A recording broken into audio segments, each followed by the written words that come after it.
Hello दोस्तों, स्वागत है आप सभी के अपने चैनल आर के एक्सपर्ट क्लासेस में।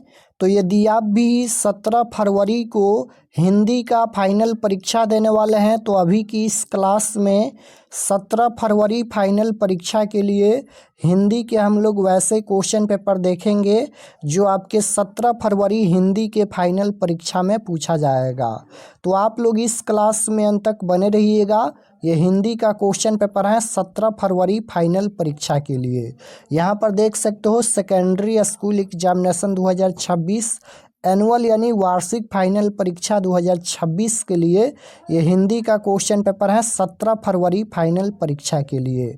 तो हिंदी का विषय कोड 101 रहेगा और समय 3 घंटा 15 मिनट का मिलेगा फाइनल परीक्षा में, और पूर्णांक 100 रहेगा। पूरे 100 नंबर का एग्ज़ाम होगा क्योंकि हिंदी में कोई प्रैक्टिकल का एग्ज़ाम नहीं होता है, तो हिंदी का एग्ज़ाम पूरे 100 नंबर का होगा। तो फुल मार्क्स यहाँ पर 100 रहेगा। परीक्षार्थियों के लिए निर्देश हैं, आप लोग इसे पढ़ लीजिएगा। और पेपर में सबसे पहले खंड अ मिलेगा। खंड अ में आपसे वस्तुनिष्ठ प्रश्न यानी ऑब्जेक्टिव टाइप क्वेश्चन पूछा जाएगा। 1 से लेकर 100 तक ऑब्जेक्टिव क्वेश्चन पूछा जाएगा। इनमें से किन्हीं 50 प्रश्नों के उत्तर देना है फाइनल परीक्षा में। तो आइए पहला नंबर क्वेश्चन देखते हैं। फर्स्ट क्वेश्चन यहाँ पर पूछा गया है कि श्रम विभाजन और जाति प्रथा पाठ के लेखक कौन है। बताना है कि श्रम विभाजन और जाति प्रथा के लेखक कौन है। ये चैप्टर नंबर 1 का नाम है श्रम विभाजन और जाति प्रथा। तो श्रम विभाजन और जाति प्रथा पाठ के लेखक कौन है, तो भीमराव अंबेडकर हैं। राइट आंसर डी में दिया गया है Bhimrao Ambedkar. Option number D right answer हो जाएगा। और श्रम विभाजन और जाति प्रथा यह एक निबंध है, ये भी आपको याद रखना है। भीमराव अंबेडकर का जन्म कब हुआ था, तो 14 अप्रैल 1891 ईस्वी महू मध्य प्रदेश में भीमराव अंबेडकर का जन्म हुआ था। तो ये भी आपको याद रखना है। जन्म भी पूछा जाता है कि कहाँ हुआ था, कब हुआ था, तो ये भी आपको याद होना चाहिए। क्वेश्चन नंबर 2 है कि 20 के दांत कैसी कहानी है। 20 के दांत ये कैसी कहानी है, तो 20 के दांत यहाँ पर मनोवैज्ञानिक कहानी है। Right answer option number B हो जाएगा। 20 के दांत एक कहानी है और ये कैसी कहानी है, तो मनोवैज्ञानिक कहानी है। राइट आंसर बी हो जाएगा। 20 के दांत कहानी के रचयिता कौन है, यानी 20 के दांत कहानी के लेखक कौन है, तो नलिन बिलोचन शर्मा है। क्वेश्चन नंबर 3 यहाँ पर पूछा गया है कि भारत से हम क्या सीखे गद्य पाठ का जर्मन भाषा से हिंदी भाषा में भाषांतरण किसने किया। भारत से हम क्या सीखे, ये भाषण है। तो ये भारत से हम क्या सीखे गद्य पाठ का जर्मन भाषा से हिंदी भाषा में भाषांतरण किसने किया, तो याद रखिएगा Bhavani Shankar Trivedi. Right answer option number D हो जाएगा। क्वेश्चन नंबर 4 है कि पहले दक्षिण भारत की नागरी लिपि क्या कहलाती थी। तो पहले दक्षिण भारत की नागरी लिपि क्या कहलाती थी, तो नंदी नागरी कहलाती थी। Right answer option number A हो जाएगा। क्वेश्चन नंबर 5 यहाँ पर पूछा गया है कि देवताओं के राजा इंद्र का वज्र किस मुनि की हड्डियों से बना था। तो देवताओं के राजा इंद्र का वज्र किस मुनि की हड्डियों से बना है, तो याद रखिएगा इसका राइट आंसर क्या हो जाएगा, दधीची के हड्डी से। ऑप्शन नंबर बी में दिया गया है दधीची की हड्डी से। Option number B right answer हो जाएगा। क्वेश्चन नंबर 6 पूछा गया है हिंदी भाषा की लिपि है। तो हिंदी भाषा की लिपि क्या है, तो हिंदी भाषा की लिपि देवनागरी है। Right answer option number D हो जाएगा। हिंदी भाषा की लिपि क्या है, तो देवनागरी। क्वेश्चन नंबर 7 यहाँ पर पूछा गया है कि अमरकांत की कौन सी कहानी अखिल भारतीय कहानी प्रतियोगिता में पुरस्कृत हुई थी।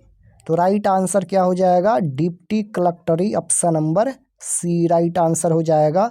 अमरकांत ये बहादुर कहानी के भी लेखक हैं, आपको याद होना चाहिए। बहादुर कहानी के लेखक कौन है, तो अमरकांत हैं। और बहादुर कहाँ का रहने वाला था, तो बहादुर नेपाल का रहने वाला था। बहादुर की उम्र क्या थी, 12 से 13 साल। बहादुर पर 11 रुपये चोरी का आरोप भी लगा था। तो राइट आंसर सी हो जाएगा। 8 नंबर क्वेश्चन देखिए पूछा गया है कि परंपरा का मूल्यांकन साहित्य की कौन सी विधा है। परंपरा का मूल्यांकन साहित्य की कौन सी विधा है, तो यह एक निबंध है। Right answer option number B हो जाएगा निबंध। क्वेश्चन नंबर 9 है कि साहित्य के निर्माण में किसकी भूमिका निर्णायक होती है। साहित्य के निर्माण में किसकी भूमिका निर्णायक होती है, तो राइट आंसर हो जाएगा प्रतिभाशाली मनुष्य की। Option number A right answer. Question number 10 यहाँ पर पूछा गया है कि कथक और कौन एक दूसरे के पर्यायवाची हैं। तो कथक और कौन एक दूसरे के पर्यायवाची हैं, तो बिरजू महाराज हो जाएगा। Right answer option number B होगा। अभिनव पाठ के लेखक कौन है। अभिनव पाठ के लेखक कौन है, तो याद रखिएगा अभिनव पाठ के लेखक अशोक वाजपेयी हैं। Right answer option number C हो जाएगा, अशोक वाजपेयी। क्वेश्चन नंबर 12 पूछा गया है कि अभिनव किस नदी के किनारे बसा है। अभिनव ये किस नदी के किनारे बसा है, तो याद रखिएगा अभिनव रोन नदी के किनारे बसा है। राइट आंसर सी हो जाएगा, रोन नदी के किनारे। क्वेश्चन नंबर 13 है, मछली कहानी में किस वर्ग का चित्रण है। मछली एक कहानी है और मछली कहानी के लेखक कौन है, तो विनोद कुमार शुक्ल हैं। लेखक आपको याद होना चाहिए, सभी पाठ का लेखक आपको याद होना चाहिए। मछली कहानी के लेखक कौन है, विनोद कुमार शुक्ल। क्वेश्चन ये पूछा गया है कि मछली कहानी में किस वर्ग का चित्रण है, तो याद रखिएगा ये हो जाएगा निम्न मध्य वर्गीय परिवार। Right answer option number C हो जाएगा। क्वेश्चन नंबर 14 है कि शहनाई बनाने के लिए किस घास का प्रयोग किया जाता है, तो राइट आंसर हो जाएगा नरकट। Option number C right answer. अभिनव क्या है, बताना है कि अभिनव क्या है, तो अभिनव क्या है, अभिनव यहाँ पर प्राचीन शहर है। Right answer option number C हो जाएगा। क्वेश्चन नंबर 16 है कि गुरु नानक की रचनाओं के संग्रह का क्या नाम है। गुरु नानक की रचनाओं के संग्रह का क्या नाम है, तो Wahe Guru. Option number A में दिया गया है। राइट आंसर ए हो जाएगा, वाहे गुरु। क्वेश्चन नंबर 17 है कि कौन सी कृति रसखान की नहीं है। कौन सी कृति रसखान की नहीं है, तो प्रेम फुलवारी ये रसखान की कृति नहीं है। Option number A right answer. Question number 18 यहाँ पर पूछा गया है कि घानानंद किस काल के कवि थे। तो घानानंद ये किस काल के कवि थे, तो राइट आंसर क्या हो जाएगा, रीति काल के। Option number C correct answer. Premghan ji अपना आदर्श किसे मानते थे, तो राइट आंसर क्या हो जाएगा, भारतेंदु हरिश्चंद्र को। राइट आंसर बी हो जाएगा। क्वेश्चन नंबर 20 यहाँ पर पूछा गया है कि भारत माता कविता कवि के किस काव्य ग्रंथ से संकलित हैं। भारत माता कविता कवि के ये किस काव्य ग्रंथ से संकलित हैं, तो ये ग्राम्या से संकलित हैं। राइट आंसर ए हो जाएगा, ग्राम्या से संकलित है। Option number A right answer हो जाएगा, ग्राम्या। क्वेश्चन नंबर 21 है, रामधारी सिंह दिनकर के अनुसार जनतंत्र के देवता कौन है। रामधारी सिंह दिनकर का जन्म बेगूसराय में हुआ था, तो रामधारी सिंह दिनकर के अनुसार जनतंत्र के देवता कौन है, तो याद रखिएगा किसान मजदूर। राइट आंसर सी हो जाएगा, किसान मजदूर। क्वेश्चन नंबर 22 है, हिरोशिमा के जापान के हिरोशिमा नामक नगर पर अणु बम किसने गिराया था। तो हिरोशिमा पर अणु बम किसने गिराया था, अमेरिका ने। राइट आंसर डी हो जाएगा, 2 बार गिराया था, पहला यहाँ पर हिरोशिमा, उसके बाद नागासाकी। क्वेश्चन नंबर 23 पूछा गया है कि कुंवर नारायण को निम्न में से कौन सा पुरस्कार प्राप्त है। कुंवर नारायण को निम्न में से कौन सा पुरस्कार प्राप्त है, तो कौन सा पुरस्कार मिला है कुंवर नारायण को, तो इसका राइट आंसर क्या हो जाएगा, लोहिया सम्मान मिला है। राइट आंसर बी हो जाएगा। क्वेश्चन नंबर 24 है कि बी आर नारायण ने किस कहानी का अनुवाद किया है। तो बी आर नारायण ने ये किस कहानी का अनुवाद किया है, तो राइट आंसर हो जाएगा दही वाली मगम्मा। यहाँ पर अनुवाद किया है, लेखक नहीं। दही वाली मगम्मा कहानी के लेखक श्रीनिवास हैं, और यहाँ पर बी आर नारायण ये दही वाली मगम्मा कहानी के अनुवाद किए हैं, और ये कन्नड़ भाषा की कहानी है। राइट आंसर डी हो जाएगा, दही वाली मगम्मा। क्वेश्चन नंबर 25 है कि ढाते विश्वास कहानी में किस राज्य को बाढ़ और सूखा से प्रभावित दिखाया गया है। तो हम बताए थे यहाँ पर ढाते विश्वास कहानी के केंद्र में बाढ़ की समस्या है। तो क्वेश्चन ये है कि किस राज्य को बाढ़ और सूखा से प्रभावित दिखाया गया है, किस राज्य को, तो उड़ीसा को। Right answer option number A हो जाएगा। क्वेश्चन नंबर 26 है कि ढाते विश्वास कहानी में कौन स्वयंसेवी दल के साथ बांध की मरम्मत में लगा था? तो राइट आंसर हो जाएगा गुण निधि, option number B right answer. माँ कहानी किस लेखक द्वारा रचित है? ये माँ कहानी गुजराती भाषा की कहानी है और ये किस लेखक द्वारा रचित है? तो ईश्वर पेटलीकर। राइट आंसर सी हो जाएगा ईश्वर पेटलीकर। माँ कहानी के लेखक कौन है? ईश्वर पेटलीकर। क्वेश्चन नंबर 28 है, मंगू किस कहानी की पात्र है? मंगू एक जन्म से ही पागल और गूंगी लड़की हैं। तो मंगू जो है वह किस कहानी की पात्र हैं, यानी किस कहानी में मंगू हैं, मंगू की चर्चा किया गया है? तो याद रखिएगा माँ कहानी में। Right answer option number C हो जाएगा। नगर किस भाषा की कहानी है? नगर ये किस भाषा की कहानी है? तो तमिल भाषा की कहानी है। राइट आंसर सी हो जाएगा। सामरदैया किस भाषा के कहानीकार हैं? तो सामरदैया ये किस भाषा के कहानीकार हैं? तो ये हो जाएगा राजस्थानी भाषा। राइट आंसर बी हो जाएगा राजस्थानी।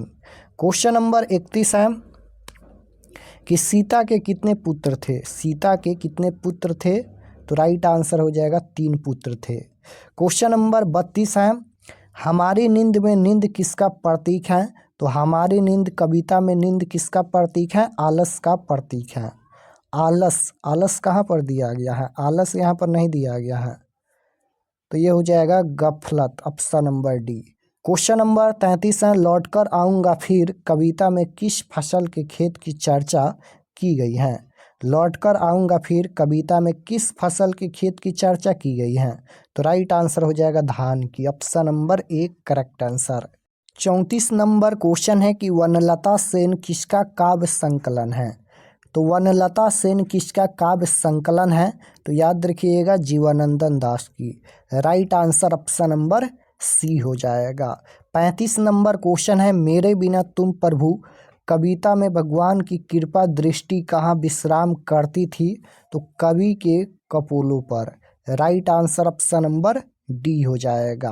अक्षर ज्ञान खालिस बेचैनी ये किसकी है? अक्षर ज्ञान खालिस बेचैनी किसकी है? तो राइट आंसर हो जाएगा ऑप्शन नंबर ए खरगोश की। Option number A correct answer होगा। मूल ध्वनि जिसके टुकड़े नहीं हो सकते उसको क्या कहते हैं? मूल ध्वनि जिसके टुकड़े नहीं हो सकते उसको क्या कहते हैं? तो राइट आंसर हो जाएगा ऑप्शन नंबर बी वर्ण कहते हैं। Option number B right answer. जेठानी का पुल्लिंग रूप क्या होगा? पुल्लिंग शब्द बताना है, तो जेठानी का पुल्लिंग जेठ होता है। राइट आंसर बी हो जाएगा। वह जन्म से भिखारी हैं, इस वाक्य में से कौन कारक कौन सी विभक्ति है? यहाँ पर से कौन सी विभक्ति है? तो ये किस में हो जाएगा? संबंध से। Option number C right answer हो जाएगा संबंध। क्वेश्चन नंबर 40 है, यहाँ पर मोहन घर पहुँच गया में पहुँच गया किस प्रकार की क्रिया है? किस प्रकार की क्रिया है? तो ये हो जाएगा संयुक्त, option number D right answer. अव्यय के कितने भेद होते हैं? तो अव्यय के कितने भेद होते हैं? तो याद रखिएगा 4 भेद होते हैं। राइट आंसर सी हो जाएगा। क्वेश्चन नंबर 42 है, मैं रोटी खाता हूँ यह वाक्य किस वाच्य में है? किस वाच्य में है? तो मैं रोटी खाता हूँ, मैं रोटी खाता हूँ यह वाक्य किस वाच्य में है? तो ये हो जाएगा कर्मवाच्य, option number B. Question number 43 है, अनादि में कौन सा समास है? समास पूछा गया है, अनादि में कौन सा समास है? तो इसमें हो जाएगा नग्न समास। Right answer D. भूतकाल के कितने भेद होते हैं? काल के 3 भेद होते हैं, भूतकाल, भविष्यकाल, वर्तमान काल। यहाँ पर भूतकाल के भेद पूछा गया है, तो याद रखिएगा 4 भेद होते हैं। राइट आंसर ए हो जाएगा। भूतकाल जो बीत गया, वर्तमान काल जो अभी चल रहा है, और यहाँ पर भविष्यकाल जो आने वाला है। क्वेश्चन नंबर 45 है, निम्न में कौन सा शब्द तद्भव है? तद्भव शब्द बताना है, तो तद्भव शब्द ये पलंग हो जाएगा। उद्गम के आधार पर शब्द के कितने भेद होते हैं? शब्द के कितने भेद होते हैं? तो 4 भेद होते हैं। राइट आंसर बी हो जाएगा। स्वागत का संधि विच्छेद क्या है? स्वागत का संधि विच्छेद बताना है, तो स्वागत का संधि विच्छेद सु प्लस आगत होता है। Right answer option number C हो जाएगा। टन बोल जाना मुहावरे का अर्थ पूछा गया है, तो टन बोल जाना मर जाना, राइट आंसर सी हो जाएगा। अलंकार के कितने भेद होते हैं? तो अलंकार के कितने भेद होते हैं? तो 2 भेद होते हैं अलंकार के, राइट आंसर डी होगा। दूध का पर्यायवाची शब्द पूछा गया है। पर्यायवाची शब्द मतलब अनेक नाम। दूध को और किस नाम से जाना जाता है? तो क्षीर के नाम से भी जाना जाता है, right answer option number A हो जाएगा। तो इस क्लास में हम लोग टोटल 50 महत्वपूर्ण क्वेश्चन देखे हैं। आप लोग ये सभी प्रश्न जरूर याद कर लीजिएगा, और चैनल पर नए होंगे तो चैनल को जरूर सब्सक्राइब कर लेना, ताकि आने वाले नेक्स्ट क्लास आपके पास जरूर पहुँचे। और फाइनल परीक्षा का समय बहुत ही कम बचा है। सभी सब्जेक्ट का सब्जेक्टिव क्वेश्चन हम तैयार कर दिए हैं, और कुछ सब्जेक्ट का सब्जेक्टिव क्वेश्चन हम सेंड कर दिए हैं व्हाट्सएप ग्रुप में। तो आप लोग व्हाट्सएप ग्रुप जरूर ज्वाइन कर लीजिएगा सब्जेक्टिव क्वेश्चन लेने के लिए।